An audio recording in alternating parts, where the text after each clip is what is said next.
வணக்கம் அன்பர்களே.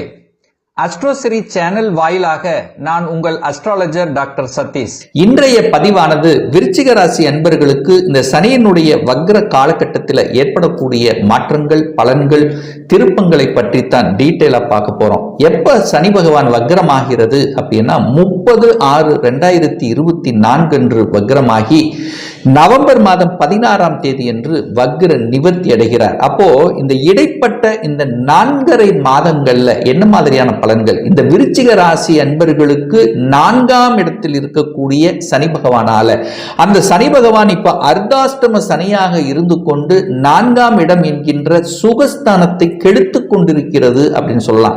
அப்ப சுகம் சார்ந்த விஷயத்தில் பிரச்சனையோடு இருந்து கொண்டிருக்கிறீர்கள். என்ன சுகம் சார்ந்த? தாய் சார்ந்த விஷயத்தில் பிரச்சனைகள், தாய் வர்க்க ரீதியாக பிரச்சனைகள், தாயினுடைய குடும்பம் ரீதியாக பிரச்சனைகள், தாய் உறவு ரீதியாக பிரச்சனைகள், தாய் மாமன் சார்ந்த விஷயத்துல பிரச்சனைகள், தாயினுடைய உடல்நலத்துல பிரச்சனை, இந்த மாதிரி தாய் சம்பந்தப்பட்ட பிரச்சனை இருந்து கொண்டிருந்த இந்த விருச்சிக ராசி என்பவர்கள் அதிலிருந்து விடுதலை பெறுவதற்கான வாய்ப்புகள், சந்தர்ப்பங்களை உருவாக்கும். ஏன்னா வக்ரம் அப்படிங்கிறது என்ன? தன்னுடைய இயல்புக்கு மாறிய தன்மை. இப்ப அங்க பிரச்சனை கொடுத்து கொண்டிருக்கிறது. இப்ப அதிலிருந்து விடுபடக்கூடிய, தன்னுடைய இயல்பை மாற்றிக்கொள்ளக்கூடிய தன்மையை உருவாக்கும். அப்போ சனி 4ஆம் இடத்தில் அமர்ந்து கொண்டு வீட்டுல கூட இருக்க முடியாத தன்மை. ஏதோ ஒரு வனவாசத்துக்கு சென்று விடலாமே, வீட்டில் இருந்தாலே ஒரே பிரச்சனையா இருக்கு, தொல்லையாக இருக்கிறது என்று இருக்கின்றவர்களுக்கு இது மாற்றல் கொடுக்கக்கூடிய தன்மையை உருவாக்கும். வீடு கட்டினீங்க, பாதிலேயே நிக்குது, அது லோனு கிடைக்கல, ஏதாவது ஒரு ரூபத்தில் தடையை கொடுத்து கொண்டு அப்படியே நிக்குதன் இருக்கிறீங்களவா, அவர்களுக்கு இப்போ அந்த வீடு மறுபடி எடுத்து கட்டி முடிக்கக்கூடிய சந்தர்ப்ப சூழ்நிலைகளை உருவாக்கும். வீடு கிரக பிரவேசம் செய்யக்கூடிய வாய்ப்புகள், சந்தர்ப்பங்களை ஏற்படுத்தும். தாயின் மூலமாக நல்லவைகள் நடக்கக்கூடிய தன்மை. தாய் சொத்து ரீதியில பிரச்சனை இருந்தவர்களுக்கு விலங்குகள் குறைந்து அதுக்கு ஒரு சொல்யூஷனை கொடுக்கக்கூடிய தன்மை. தாய்க்கும் நீங்களுக்கும் இடைவெளியாக இருந்தீர்களவா, தாய் ஒரு இடத்துல இருந்தாங்க, நீங்க ஒரு இடத்துல இருந்தீங்க, இந்த இடைவெளியை இப்ப குறைக்கக்கூடிய காலகட்டம். ஒருவருக்கு ஒரு அந்யோன்யத்தை கொடுக்கக்கூடிய தன்மை. அதாவது தாய் மகனுக்குள் இருந்து வந்த பிரச்சனைகள் விலகக்கூடிய ஒரு காலகட்டமாக நிச்சயமாக அமையும்.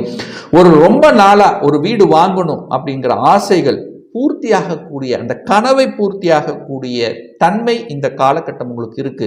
பழைய வாகனங்களை விற்றுவிட்டு, அதாவது வீடு, வண்டி, வாகனம் இருக்கு, ஆனா அடிக்கடி பழுதாய் கொண்டிருக்கிறது, அடிக்கடி அது செலவு வைத்து கொண்டிருக்கிறது அப்படின்னு இருக்கின்றவர்கள் இந்த காலகட்டத்தில் அந்த பழைய வாகனங்களை விற்றுவிட்டு புதிய வாகனங்களை வாங்கக்கூடிய ஒரு காலகட்டமாக நிச்சயமாக அமையும். அந்த சனி பகவான் பார்த்தீங்கன்னா 3ஆம் பார்வையாக 6ஆம் இடத்தை பார்க்கிறார். 6ஆம் இடம் என்பது என்ன? கடன், நோய், எதிர்ப்பு, பகை என்று சொல்லக்கூடிய இடம் அல்லவா? ஸோ அந்த இடத்தை பார்த்து கெடுத்து கொண்டிருந்தார் அப்படின்னு சொல்லலாம். உடல் ரீதியாக பிரச்சனை, உடல் ரீதியாக சரியான மருத்துவம் பார்க்க முடியாத தன்மை, அதுக்கு சரியான டாக்டர் கிடைக்காத தன்மை. ஸோ என்ன நடக்குது அப்படிங்கிறத உணர்வு ரீதியாக புரிந்து கொள்ள முடியாத சில தன்மைகளை கொடுத்து கொண்டிருந்தது அல்லவா? இப்போ அந்த உடல்ல இருந்தது, அதாவது மறைமுகமாக கண்ணுக்கு தெரியாத நோய்கள் அல்லது கண்ணுக்கு தெரியாத சில சங்கடங்கள், இதெல்லாமே உங்களுக்கு சரி செய்யக்கூடிய வாய்ப்புகள். எதிர்ப்பு இருந்தது, பகை இருந்தது, உங்களுக்கு குடைச்சல் கொடுத்துட்டே இருந்தாங்க, யார்தான் நமக்கு இந்த வேலையை செய்யறாங்கிறது இனம் கண்டு முடியாமல் இருந்த தன்மை இப்ப மாறி இவங்க தான் நமக்கு இடைஞ்சல் பண்ணாங்க அப்படிங்கிறது தெரிந்து கொண்டு அதற்கு தகுந்த மாதிரி செயல் திட்டம் தீட்டி வெற்றி அடையக்கூடிய ஒரு காலகட்டமாக அமையும். மருத்துவம் சார்ந்த விஷயத்தில் நல்லவைகள், மருத்துவ துறையில் ஜொலிக்கக்கூடிய ஒரு தன்மையாகவும், விவசாயத்தில் ஈடுபடக்கூடிய, விவசாயத்தில் இருக்கிற ஒரு வருடமாக பெரிய லாபமே அனுபவிக்க முடியல, தடையை கொடுத்தது, இப்போ உங்களுடைய அந்த எண்ண ஓட்டத்தையே மாற்றுவீங்க. எதை நம்ம விளைவித்த நமக்கு லாபம் கிடைக்கும். ஸோ இந்த மாதிரியான ஸ்ட்ராட்டஜி பிளான் வகுத்து திறம்பட செய்யக்கூடிய ஒரு, அதாவது ஒரு மாற்றத்தை நோக்கி செய்யக்கூடிய ஒரு நல்ல காலகட்டமாக இந்த 4.5 மாதங்கள் நிச்சயமாக இந்த விருச்சிக ராசி அன்பர்களுக்கு அமையும். ஏன்னா சனி பகவான் 10ஆம் பார்வையாக உங்க ராசியை பார்த்து கெடுத்து கொண்டிருந்தல்லவா, உங்க தலையை பார்த்தார், உங்க ராசியை பார்த்தார், உங்க உடலை பார்த்தார். உடல்ல சில தொந்தரவுகளை கொடுத்து கொண்டது, மன அழுத்தத்தை கொடுத்து கொண்டிருந்தது. மனசு நன்றாக இருந்தால் தான் எல்லாமே செயல்பட முடியும். தன்னம்பிக்கை இல்லாத தன்மை இருந்தீர்கள்லவா, இப்போ தன்னம்பிக்கை கொடுக்கும். ஒரு மனிதனுக்கு தேவை தன்னம்பிக்கை. அந்த தன்னம்பிக்கை கொடுக்கக்கூடிய தன்மை இந்த காலகட்டம் நிச்சயமாக உண்டு. என சனி மட்டும் பார்த்துட்டு இருந்தார், இப்போ குரு பகவானும் உங்களை பார்த்து அந்த இருள் அப்படிங்கிற படிந்த நம்ம மேல நம்ம தலையில் இருந்த நம்ம உடம்பில் இருந்த இருள் விலகி வெளிச்சத்துக்கு செல்லக்கூடிய ஒரு காலகட்டமாக நிச்சயமாக உங்களுக்கு அமையும் இந்த வக்ர காலகட்டத்தில். என மன அழுத்தம் என்பது மிகப்பெரிய ஒரு வியாதி. வேற ஏதான்னா கூட பரலாம். அந்த மன அழுத்தத்தில் இருந்து விடுபடக்கூடிய தன்மைகள் நிச்சயமாக உருவாக்கும். 10ஆம் இடத்தை பார்த்து தொழிலை கெடுத்தார். அப்போ சனி எங்க பார்க்குதோ அந்த இடத்தை கெடுப்பார் அப்படிங்கிறத புரிஞ்சுக்குங்க. அப்போ சனி தன்னுடைய சப்தம பார்வையாக 10ஆம் இடத்தை பார்த்தார் அல்லவா. வேலை இருந்தது, ஆனா நிம்மதியா வேலை பார்க்க முடியல. வேலை இருந்தது, எனக்கு உண்டான ஒரு ரெகனைசேஷன் கிடைக்கல. பயங்கரமா வேலை செஞ்சேன், 100% எஃபர்ட் போட்டேன், அதுக்கு உண்டான ரெகக்னேஷன் கிடைக்கல, அதுக்கான ஊதிய உயர்வு கிடைக்கல, அதுக்கான ப்ரொமோஷன் கிடைக்கல. ஸோ இந்த மாதிரி அழுத்தத்தோட வேலையிலையும் பார்த்தீங்கன்னா அழுத்தத்தோடு இருந்து கொண்டிருந்த இந்த துலாம், அதாவது இந்த விருச்சிக ராசி அன்பர்களுக்கு அதில் இருந்து விடுதலை பெறக்கூடிய, அதிலிருந்து மாற்றலாகக்கூடிய தன்மையை நிச்சயமாக ஏற்படுத்தும்.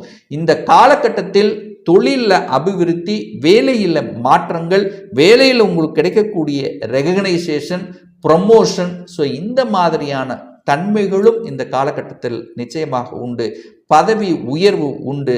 அதன் மூலமாக கௌரவங்கள், மேன்மைகள் நடக்கக்கூடிய தன்மை இருக்கு. அதே சமயத்தில் திருமணம் சார்ந்த சுப காரியங்கள் நடக்கவே இல்லை. ஏன்னா கடந்த காலத்தில் பார்த்தீங்கன்னா குரு பகவான் 6ஆம் இடத்தில் அமர்ந்து கொண்டிருந்தார்.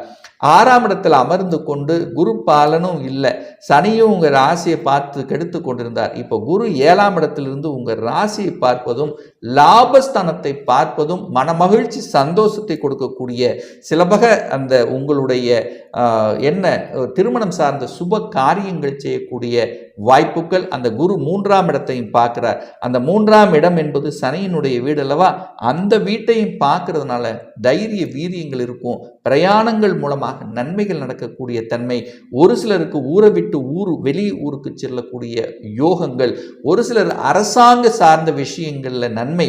ஏன்னா சூரியன் வீட்டை பார்த்து சூரியனை கெடுத்துட்டு இருந்தார் அல்லவா. அந்த சூரியன் வீடு தகப்பன் அல்லவா, தகப்பனையும் சேர்த்து கெடுத்து கொண்டிருந்தது அல்லவா. அரசு சார்ந்த விஷயத்தில் நன்மை கிடைக்கலையே. அரசாங்க எக்ஸாம் எழுதிட்டே இருக்கிறேன், ஆனால் தோத்து போயிட்டே இருக்கிறேன். ஒரு 4 தடவை எழுதினேன், 4 தடவை தோல்வி. பட் அதிலேயே தான் நான் அரசாங்க வேலைக்குத்தான் போகணும் அப்படி உறுதிப்பாட்டுடன் இருக்கிறவர்களுக்கெல்லாம் தன்னம்பிக்கை பிறந்து வெற்றியடையக்கூடிய வாய்ப்புகள், சந்தர்ப்பங்கள், வெளிநாட்டு யோகங்கள் இருக்கு. வெளிநாட்டில் கல்வி பயிலக்கூடிய தன்மை. 4ஆம் இடம் என்பது கல்வி குறிக்கக்கூடிய இடம் அல்லவா. அந்த இடத்தையும் தடை செஞ்சுட்டு இருந்ததெல்லாம் நினைச்ச மாதிரி படிக்க முடியல. ஒரு சில மார்க் கம்மியா இருந்தது, ஆனாலும் காலேஜ் கிடைக்குமா கிடைக்காதா என்கின்ற ஏக்கத்தில் இருந்தவர்களுக்கெல்லாம் இந்த 4.5 மாதங்கள் பார்த்தீங்கன்னா புத்துணர்ச்சியோடு செயல்பட்டு நீங்கள் நினைத்த மாதிரி கல்வி பயிலக்கூடிய தன்மைகள், சந்தர்ப்பங்கள் நிச்சயமாக உருவாக்குங்கிறதுல எந்தவித மாற்று கருத்தும் கிடையாது.